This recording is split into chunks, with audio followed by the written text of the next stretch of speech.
আলমগীর হোসেন, বিশেষ অতিথি কর্মকর্তা। এছাড়া উপস্থিত আছেন RMO ডাক্তার এবং উপস্থিত সকল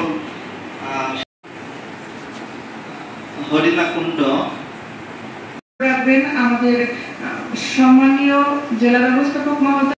এটা একটা অর্থ মন্ত্রণালয়ের স্বায়ত্তশাসিত অলাভজনক সেক্টরে কাজ করে, এর মধ্যে ক্যাপাসিটি করা, এর সাথে সাথে এক স্বাস্থ্য উদ্দেশ্য।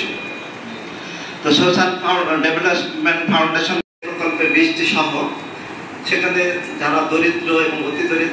উদ্বোধনী বক্তব্য প্রদান করবেন উপজেলা স্বাস্থ্য ও পরিবার পরিকল্পনা কর্মকর্তা doctor Mohammad Alamgir Hossain.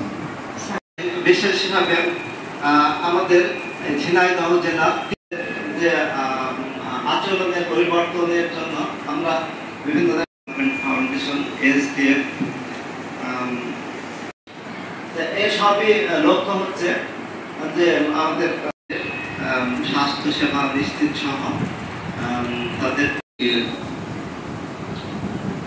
Social development foundation কর্তৃক আয়োজিত